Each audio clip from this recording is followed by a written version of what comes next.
Let's check out this classic from the band.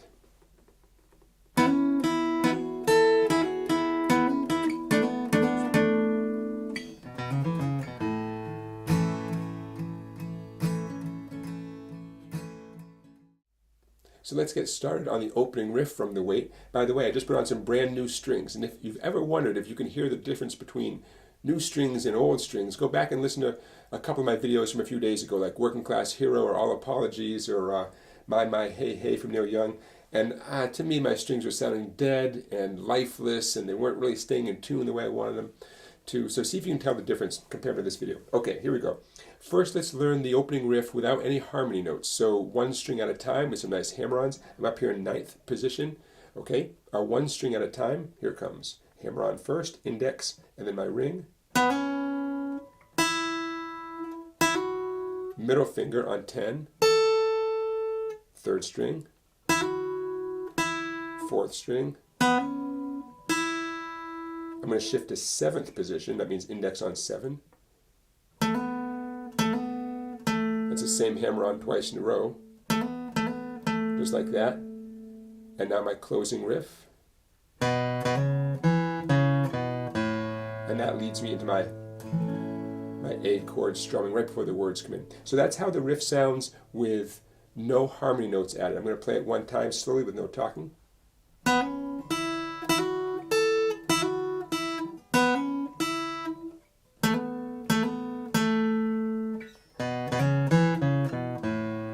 Not bad, right? And that's a great way to get started if you have any concerns about doing what we're about to do, which is some partial barring on the guitar. It's a great way to get started, what we just did. But now, let's move on to adding in those harmony notes. And here it comes. Now, to get the great effect that Robbie Robertson is getting, we've got to add in some harmony notes, okay? So hopefully you mastered that first part we just watched. We're going to do a partial bar at 9, and momentarily we'll move it to a partial bar at 7. Now, partial means not all the way across. So whatever you do, don't do more work than you have to. Across the 4 treble strings, that's the way to go. All my pressure is really focused on the 3rd and 4th strings. I know I'm touching the first 2 strings, but really my pressure is focused on the 2 center strings. My thumb is directly opposite my index finger. Okay, so here it comes slowly with those nice harmony notes.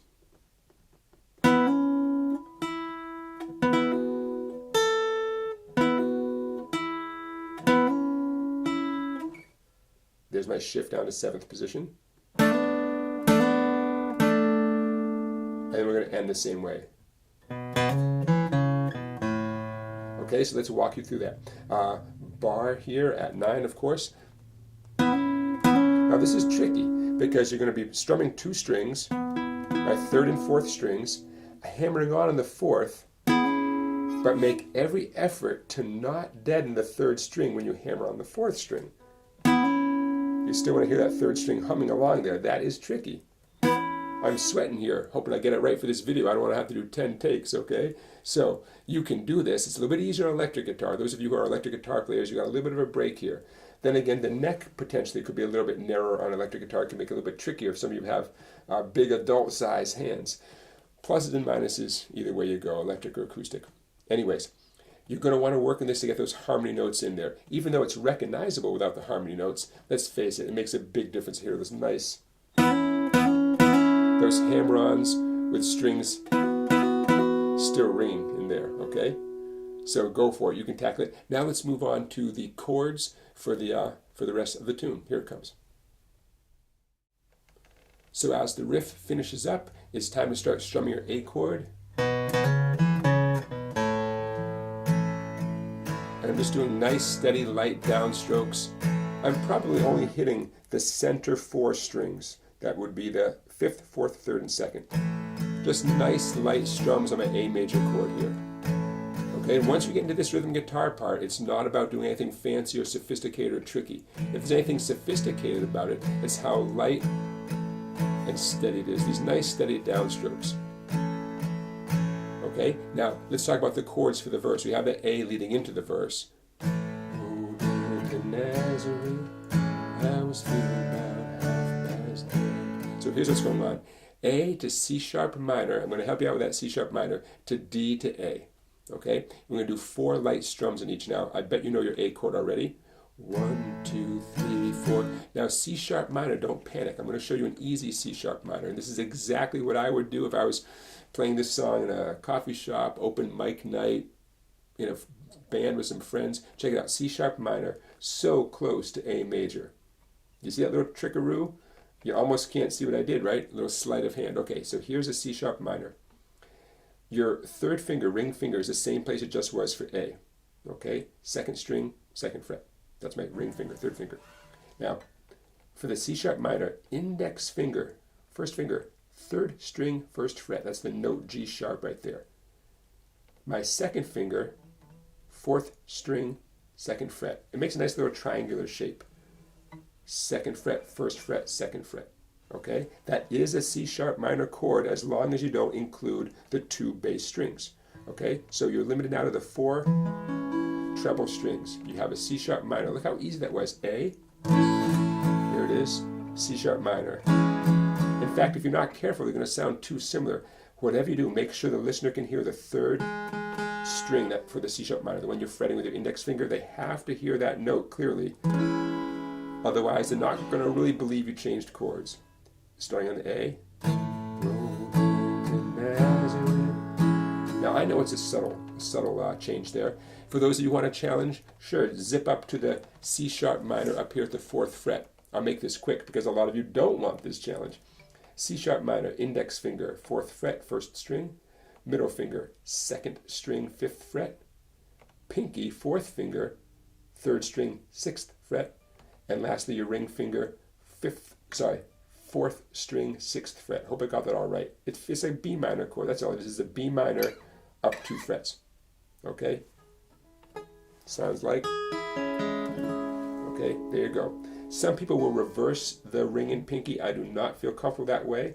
I like to have my pinky on the 3rd string, 6th fret, and my ring finger on the 4th string, 6th fret. Okay, there's your challenge C minor chord if you want to zip up there. Meanwhile, back to the verse. 4 strums on A, 4 strums on C sharp minor, 4 strums on D, 4 strums on A. That exact sequence is going to happen 4 times, and there's your verse. Now, the number one mistake I see people make, they get to that final A chord, and they mistake that for the initial A chord. You're going to stay on that at both ends of this little sequence here, like bookends, okay? So the A chord happens 4 times at the end, and also 4 times in the beginning, okay? Watch out for that. You're going to end up strumming A 8 times if you do it correctly. Ready for the chorus? Sure you are. Here it comes. Take a load off Fanny. Take a load for free. See how easy that is? A to E to D, 2, 3, 4. There you go. That's what's going on. Then you hold on to that D during that nice harmony sing that the band does. So let's review the beginning of the chorus one more time. Take a load. See that? A. Take a load. There's your E chord right in the word load. Off Fanny. And there you go. Right on the D. So A once, E once, D 4 times. You can do this. A once, E, D. One more time. A to E to D. And then maybe one bonus D to let it ring. And I hope you can sing all those great harmony parts like the band does.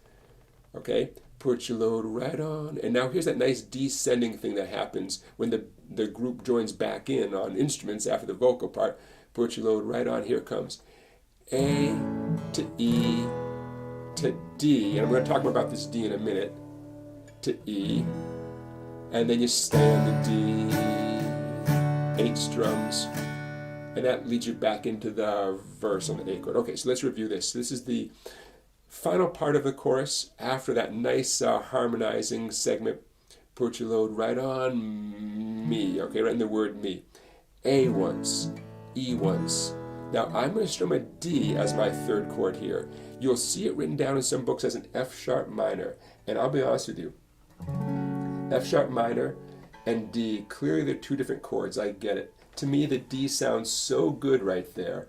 I'm not convinced that F sharp minor has to be the chord you play right there. So I'm going to go out on a limb and say I'm going to play D. instead of F sharp minor. Now, if you're comfortable with F sharp minor, give it a shot. See if that's how you hear the tune. I hear D so nicely in there. So I'm going to use D as my third chord. If you want an easy way to play F sharp minor though, instead of this big bar version, 3 treble strings, index finger at the 2nd fret. Just strum those 3 strings, nothing else. And there's easy F sharp minor. Otherwise you're committing to a big bar, full bar across 6th string for the F sharp minor, and ring and pinky here, 4th and 5th strings, 4th fret. Now don't let me stop you. Use your ear. If that's how you hear the 3rd chord, go for it. The D chord sounds so good to me. So here it comes. Put your load right on me. There's the A to E to D to E to D, 2, 3, 4, 5, 6, 7, 8.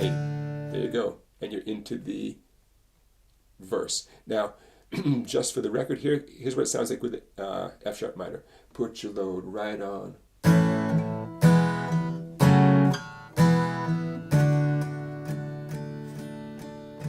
Either way, it's up to you. Have fun either way. All right, so there you go. There are the chords to the verse and the chorus. Obviously, the song is a classic, and I hope you spend a little time with it, master the intro, and enjoy that cool little C sharp minor variation in there. Thanks for watching, everybody. Check out that website. Where is it? Right about there, www.song-bike.com. I put a ton of work into all those videos on that website, and I think you'll really like it. Videos that you cannot find anywhere else. It's $10 a month, and it's easy to pay via PayPal. And I hope you like it. Don't forget to like this video and to subscribe to my YouTube channel, and I'll see you next time.